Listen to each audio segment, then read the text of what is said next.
নমস্কার বন্ধুরা, আমি তৃষার গল্পকথার আরও একটি ভিডিওতে তোমাদের সবাইকে জানাই অনেক অনেক স্বাগত। তোমরা সবাই কেমন আছো? আশা করছি অনেক ভালো আছো, আর আমরাও ভালো আছি।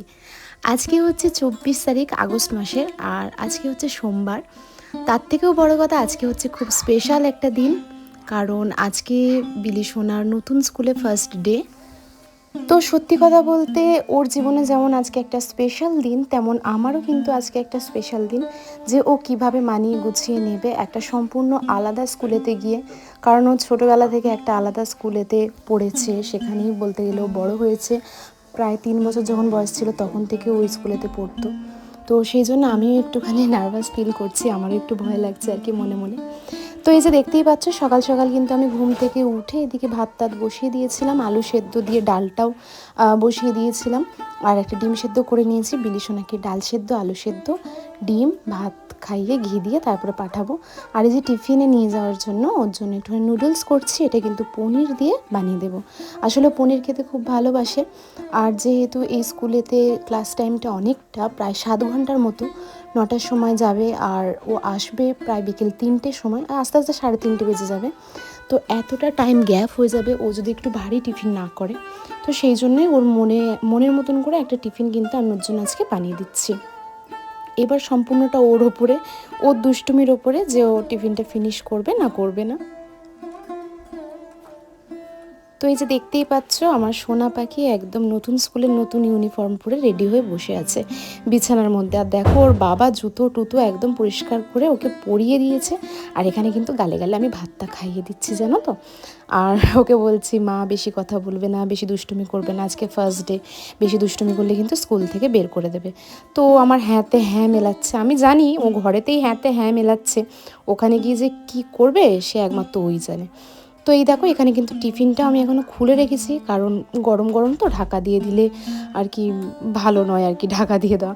তো এখানে ডিম সেদ্ধটাও করে নিয়েছি, তোমাদের দেখালাম। আর আজকে না বিছানায় বসে খাইয়েছি, কারণ এই যে চলে গেলে আমি বিছানার চাদরটা আজকে পাল্টে দেবো। তো সকালবেলা যেই টাইমটা আমি উঠে রান্না করছিলাম, হঠাৎ করে দিকে বাইরে হালকা পাতলা বৃষ্টি হয়ে গেল। তো কি আর বলবো, আর এখনও ঝিরঝির করে হচ্ছে। তো এই যে বিলি সোনা এখন ওর পাপার সাথে বেরিয়ে পড়েছে, আর দেখতে পাচ্ছে দেখো হালকা হালকা বৃষ্টি হচ্ছে। তো রুমালটা নিয়ে যেতে ভুলে যাচ্ছিল, সেটা ওর পাপা নিয়ে নিয়েছিল, সেটা আবার আমি ওর ব্যাগের মধ্যে ঢুকিয়ে দিচ্ছি। আর দেখো, ও হঠাৎ করে উঠে 2 দিকে করে পা দিয়ে বসছে, তাই ওকে আমি বলছি যে স্কার্ট পরে 2 দিকে করে বসা যায় না, একদিকে করে বস, না হলে অসুবিধা হবে। তো ও তো আর শুনবে না, ও বাবাকে জড়িয়ে ধরে 2 দিকে করে পা দিয়ে বসে তারপরে যাবে, আমাকে টাটা দিয়ে দিচ্ছে, বললো আসার সময় একদিকে করে আসবে নাকি। বৃষ্টি হচ্ছে দেখছো, সকালে জামা কাপড় মেলে দিয়ে এসেছিলাম, সব তুলে নিতে হয়েছে, কারণ বাইরে বৃষ্টি হচ্ছে।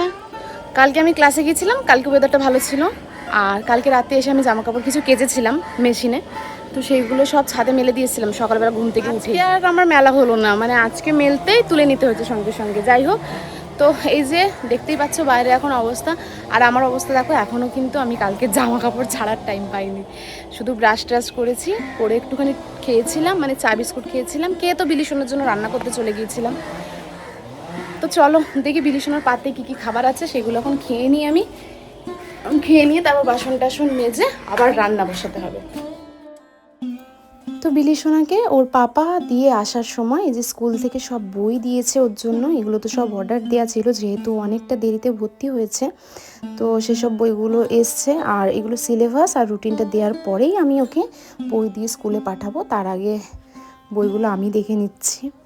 তো মানে যেটা দেখছি, দেখে তো আমার মাথা ঘুরে যাচ্ছে, কারণ এই স্কুলেতে কিন্তু ইংলিশ সাবজেক্টটা একটু বেশি, জানো তো। ও আগে যে স্কুলটা পড়তো সেটাও কিন্তু ইংলিশ মিডিয়াম ছিল, কিন্তু তার মধ্যেও বাংলা পড়াটা বেশ ভালোই জোর ছিল। কিন্তু এই যে স্কুলটায় ভর্তি করেছি, এই স্কুলেতে বাংলা এই যে দেখতেই পাচ্ছ শুধুমাত্র অ আ ক খ। তো আমার মেয়ে তো এগুলো দেখেছে, কি করবে জানি না, ও হয়তো হাসাহাসি করবে, কিন্তু এখানে ইংলিশটা কিন্তু একটু বেশি আর কি। তো সেটাই ভাবছি আমি নিজে পড়াতে পারবো কিনা, কারণ আগের স্কুলে মানে এই এখনও পর্যন্ত আমি পড়াতাম নার্সারি, এলকেজি, ইউকেজি। এই স্কুলটায় মনে হচ্ছে একটু চাপ হয়ে যাবে, হয়তো কোনো টিচার দিতে হবে। আর এই স্কুলেতে তোমার হিন্দি সাবজেক্টও আছে, তো তার জন্য তো হয়তো আলাদা টিচার দিতে হবে। আসলে আমি সংস্কৃতটা ছোটোবেলায় পড়েছিলাম, হিন্দি আর সংস্কৃতটা অনেকটা একই ধরনের, যদিও পড়তে পারি, কিন্তু একটা বাচ্চাকে পড়ানো তো আর মুখের কথা নয়, নিজে একটা কাজ চালিয়ে নেওয়াটা খুব সহজ দেখায়। তো এখনও অনেকগুলো বই বাকি আছে। আর এই দেখো 15টার মতন খাতা দিয়েছে। আর বিলিসোনার নতুন বই দেখার জন্যে ওর দুটো ভাগ্নি চলে এসেছে এখানে। তো তারপর বিলিসোনার বইটই দেখার পর আমি ফিরে এলাম নিজের কাজেতে। তো এই যে জামা কাপড়গুলো সকালে মেলেছিলাম, তোমাদেরকে তো বলেইছিলাম, তারপর বৃষ্টি হওয়ার কারণে আবার তুলে নিয়েছিলাম। তো সেগুলোই আবার মেলে দিয়ে যাচ্ছি এখন আমি। আর এখন দেখলাম আকাশের অবস্থাটা বেশ ভালোই আছে মনে হচ্ছে। এখন আপাতত আর বৃষ্টি হবে বলে মনে হচ্ছে না, ঠিক আছে। তো সেই জন্য আবার জামা কাপড়গুলো মেলে দিচ্ছি। বর্ষাকালে এটাই সমস্যা, বারবার দৌড়াতে হবে সব কাজবাজ ছেড়ে, একবার মেলো আর একবার তোলো, এই আর কি। তো বিলিসোনারও অনেকগুলো জামা কাপড় জমে গিয়েছিল, ওগুলো তো ধুতেই হবে।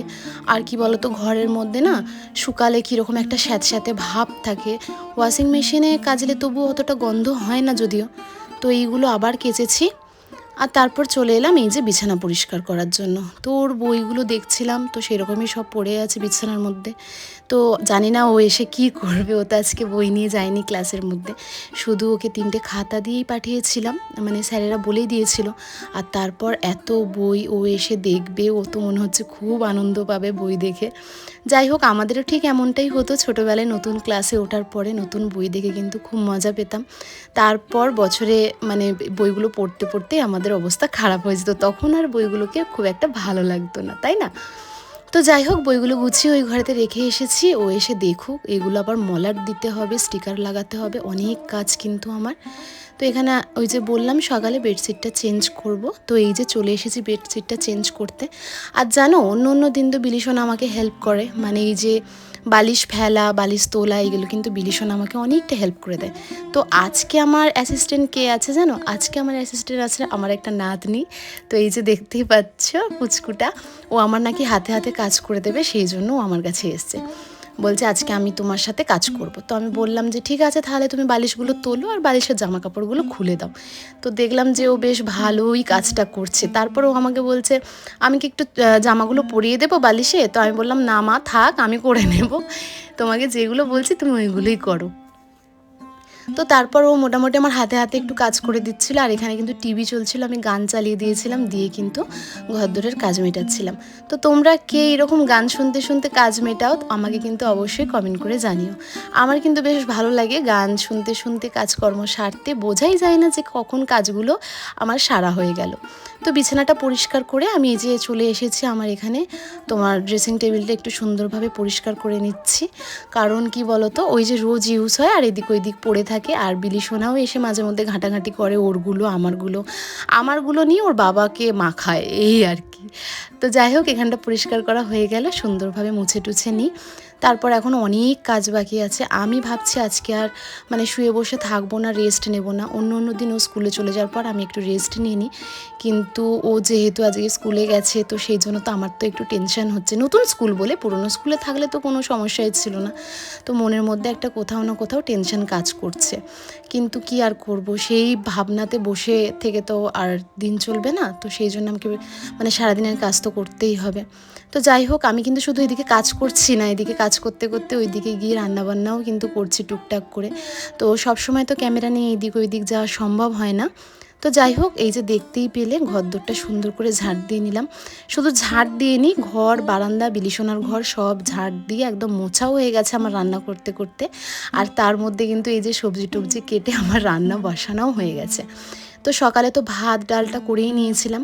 আর কালকে রাতের না অনেকটা মাংস ছিল, তো সেই মাংসটা গরম করে নিয়েছি একটুখানি মশলাপাতি দিয়ে ঝাল ঝাল করে। আর তার সাথে আজকে এই ভেন্ডি দিয়ে একটা টক করে নিয়েছি চিংড়ি মাছ দিয়ে, আর এদিকে বরবটি আলু দিয়ে সুন্দরভাবে একটু ভাজা ভাজা করে নিচ্ছি। বিলিসোনার বাবা ওই যে বিলিসোনাকে দিয়ে এলো বাড়িতে বইগুলো নিয়ে, তারপরে ও আবার চলে গিয়েছিল একটুখানি বাজারের দিকে। আর তারপর আমি ফোন করছি আর ফোনেতে পাচ্ছি না, জানো, মানে ফোন করছি আর ফোনই তুলছে না। তো আমার তো মনে হচ্ছে যে ও মনে হচ্ছে অফিসে গিয়ে ঘুমিয়ে পড়েছে, কারণ ও ওই সকালবেলায় উঠেছিল। মেয়ে তো আজকে খুব এক্সাইটেড ছিল যে ও আজকে উঠে মানে স্কুলে যাবে, নতুন স্কুলে। ওকে আজকে সকালে ডাকতেও হয়নি, 6:30টার দিক করেই ও ঘুম থেকে উঠে পড়েছিল।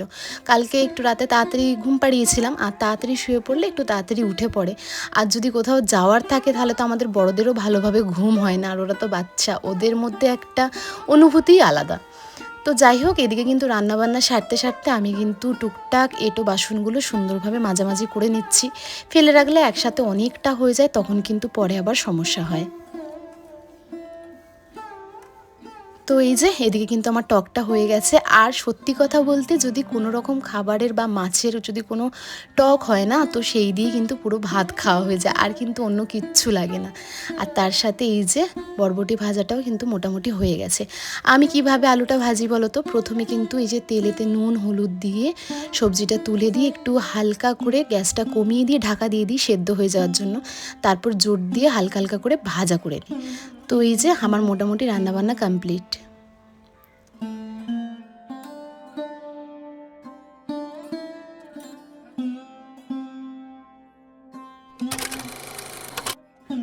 তো দেখো, এই যে রান্না করেছি আমড়া দিয়ে, ভেন্ডি দিয়ে, পেঁয়াজ দিয়ে, চিংড়ি মাছ দিয়ে টক, আর এখানে বরবটি আলু ভাজা। তো ডাল সেদ্ধও কিছুটা আছে, গরম করে রেখেছি। এটা আর ফোড়ন দিইনি যেহেতু অল্প আছে। আর এই যে কালকের মাংসটা সুন্দরভাবে একটু লঙ্কা টঙ্কা দিয়ে একটু ঝাল ঝাল করে রেখে দিয়েছি। তো দেখো, এখানে রান্নার পর এত বাসন জমেছে, এগুলো এখন সব মাজামুজি করতে হবে। গ্যাসের মধ্যেও জলটা ছড়িয়ে রেখেছি, এগুলোও পরিষ্কার করতে হবে।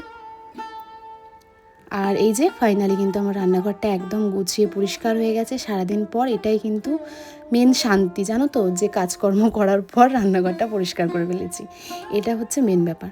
তারপর আবার রান্নার শেষে আমি এখানে রান্নাঘরটা আবার সুন্দর করে মুছে নিয়েছি। এবার যাব স্নান করতে। তো স্নান করতে যাওয়ার আগে ভাবলাম যে যেগুলো শুকিয়ে গেছে জামা কাপড়গুলো তুলে নিয়ে চলে আসি। যদি ওই স্নান করতে ঢুকে গেলাম ধরো, আর ঝমঝম করে বৃষ্টি চলে এলো, যেহেতু আমি ঘরে একা, তখন আমি তুলতে পারবো না। আর এত কষ্ট করে যে উল্টিয়ে পাল্টিয়ে শুকালাম, তো সেগুলোও কিন্তু সব বৃথা যাবে। সেই জন্য আমি কোনো রকম কোনো রিস্ক না নিয়ে চলে এসেছি জামা কাপড়গুলো তুলে নিতে। তো এই যে সব জামা কাপড় তুলে নিয়েছি। তো চলো এখন স্নানটা করে আসি, আবার চোখ মুখের অবস্থা খুব খারাপ, স্নানটা করে নিই। চলো, আমার ঘরটা কিন্তু পরিষ্কার করে নিয়েছি ঝাড় দিয়ে। আর দেখো, এখানে বিলি সোনা সব বাচ্চা কাচ্চারা বসে আছে, আর বিলি টেবিলটা পরিষ্কার করে রেখে গিয়েছিল। আর এই যে বইপত্রগুলো এখানটা রেখেছি, কালকে এই যে পড়াশোনা করছিল। শুধু আমি ঘর দুটো সুন্দর করে ঝাড় দিয়ে আর মুছে নিয়েছি। তো স্নান করে আসার পর সত্যি একটা আলাদা রিল্যাক্স ফিল করছি আমি এখন। মানে ঘরেতে বিলি তো নেই, ঘরটা বড্ড ফাঁকা ফাঁকা লাগছে, সত্যিই খুব ফাঁকা ফাঁকা লাগছে। কারণ কোনো দিন, মানে এতগুলো বছরে কোনো দিন ও কিন্তু এতক্ষণ আমাকে ছেড়ে থাকে না আর কি, স্কুলে গিয়ে। হ্যাঁ, প্রোগ্রামে টোগ্রামে যাই যখন, সেটা একটা আলাদা ব্যাপার, সেটা সম্পূর্ণ একটা আলাদা বিষয়। কিন্তু যখন বাড়িতে থাকি, তো স্কুলে গিয়ে কখনো এতক্ষণ থাকে না। আমার খুব চিন্তা হচ্ছে যে ও কি করছে না করছে, টিফিনটা ঠিকঠাক খেলো কি না, এতক্ষণ দুষ্টুমি করছে। আর তোমরা তো জানোই যে ও বড্ড ছটপটে, খুব দুষ্টুমি করে। ও একটা মিনিট চুপ করে বসে না। এই নিয়ে যে বাড়িতে কত বকুনি শোনে আমার থেকে, আর কত মার খায় যে তোমাদেরকে কি বলবো। তো দেখো, আমি কিন্তু সুন্দর করে বডি স্কিন পুরো কেয়ার করে নিচ্ছি, কারণ এখন তো আমার বাইরে যাওয়ার কোথাও কিছু নেই। তো একটু ডিপভাবেই ক্লিন করছি স্কিনটা। তারপরে এই যে লিপ বাম লাগিয়ে নিচ্ছি। আর আমি যে লিপ বামটা পছন্দ করি খুব, তোমাদেরকে আগের ভিডিওতে দেখিয়েছিলাম, সেটা না মায়ের ঘরেতে রয়ে গিয়েছিল, সেই জন্য ভ্যাসলিনের এইটা কিনেছিলাম। তো এটাই এখন অ্যাপ্লাই করলাম। বাবা কি আমার বই এনেছে? স্কুল থেকে এসছে, এসেই আবার বই। কি অবস্থা তোমার? বই কোথায়? টিফিন করেছো কি আগে বলো? সব খাইনি। ভালো আছে? কিন্তু পার্কে যেতে গেলে না নিচে বসে টিফিন খেতে হবে, তাই আমি নিচে বসে টিফিন খেয়েছি। আচ্ছা, হ্যাঁ, বলো তো কিরকম? আমরা সব ফ্রেন্ড মিলে একটা চাদর বিছিয়ে দিয়েছিল আন্টি, ওই চাদরটায় খেয়েছি, ওই চাদরটা বসে খেয়েছি। আচ্ছা, ফ্রেন্ড হয়েছে হ্যাঁ, কটা? অনেক, চারটে। আজকে প্রথমবার যেতেই তো আমাকে পুরো ধরে নিয়েছে কটা ফ্রেন্ড। আচ্ছা, তারপরে সবার সাথে এরকম করলাম, খুব মজা হয়েছে, খুব মজা হয়েছে, খুব মজা হয়েছে। কালকে স্কুলে পড়বে না আগেরটায় যাবে? এই স্কুল আচ্ছা, ভালো। তো গুড ইভিনিং বন্ধুরা, এখন হয়ে গেছে সন্ধে। আর ওই যে বিলিসোনা আসার পর ওকে একটু ভাত খাওয়ালাম। ও বসে বসে বইগুলো উল্টে পাল্টে দেখছিল, বলছিল মা এতগুলো বই আমি কি করে পড়বো। তো আমি বললাম যে আমি পড়িয়ে দেবো। তারপর আমাদের মেছেদাতে একটা নতুন মিষ্টির দোকান হয়েছে, সেখান থেকে বিলিসোনার পাপা এই যে দই বড়া নিয়ে এসেছিলো 2 পিস। তো একটা এদের দুজনকে দিয়েছি, আর একটা বিলিসোনার আমি খেয়েছি। তো ওদের গালে দিতে ওরা খুব একটা পছন্দ করেনি, যেহেতু দই বড়া একটু ঠান্ডা হয় আর একটু টক টক হয়, মানে টক দই দিয়ে বানানো হয়, তো ওদের খুব একটা পছন্দ হয়নি। দুইজন একটু একটু করে খেয়েছে, খেয়ে আর ঝুরি ভাজাগুলো হাতে নিয়ে নিয়েছে। ওরা শুধু ঝুরি ভাজা খাচ্ছে আর দই বড়া খায়নি। লাস্টে বিলিশোনার পাপাকে আর আমাকে খেতে হলো, জানো, দই বড়াটা। আর কি আনন্দ করছে দেখো না, তিনজনে কি ছটপট করছে, আনন্দ করছে। আর এদিকে বিলিশোনার পাপা আমার জন্য চা করে নিয়ে চলে এসেছিল। বিলিশোনার পাপার খাওয়া হয়ে গেছে, আমি যেহেতু দই বড়া খেলাম সেই জন্য একটু দেরি করেই আমি চাটা খেলাম। এখন হয়ে গেছে অনেকটা রাত, প্রায় বেজে গেছে 9:45 মতন। তো বিলিশোনাকে এতক্ষণ আমি মানে পড়াচ্ছিলাম, একটু বইগুলোর সাথে ইন্ট্রোডিউস করাচ্ছিলাম ওর। আর তারপর আমি এখন রান্না টান্না বসিয়ে দিয়েছি, মোটামুটি এখনো হয়নি। বসিয়ে দেওয়ার পর তারপর তোমাদের আবার সামনে এলাম। তো তোমাদেরকে দেখাই এখানে বিলিশোনা কি করেছে। দেখতে পাচ্ছ বিছানাটা কি করেছে। আমি জাস্ট যেটুখানি টাইম জোগাড়জাটি করে রান্না বসাচ্ছিলাম তার মধ্যে ও কিন্তু ঘরের মধ্যে আবার একটা সংসার পেতে ফেলেছে, মানে কালকে আবার আমার এক্সট্রা কাজ, বুঝতে পারছো কি অবস্থা। আর এই যে আজকে ডিনার এখানে রান্না হচ্ছে, একদিকে সয়াবিন আলুর তরকারি বসিয়ে দিয়েছি, একদিকে ইলিশ মাছ ভাজা বসিয়ে দিয়েছি, আর এদিকে কাঁকরোল ভাজা। যদিও আমার রান্না করতে করতে অর্ধেক কাঁকরোল ভাজা খাওয়া হয়ে গেছে, কি আর বলি। চলো তার সাথে শেষ করলাম আজকে আমার এই ভিডিওটা। সবাই ভালো থেকো, সুস্থ থেকো, দেখা হবে আমাদের নেক্সট ভিডিওতে। ততক্ষণের জন্য টাটা, গুড নাইট।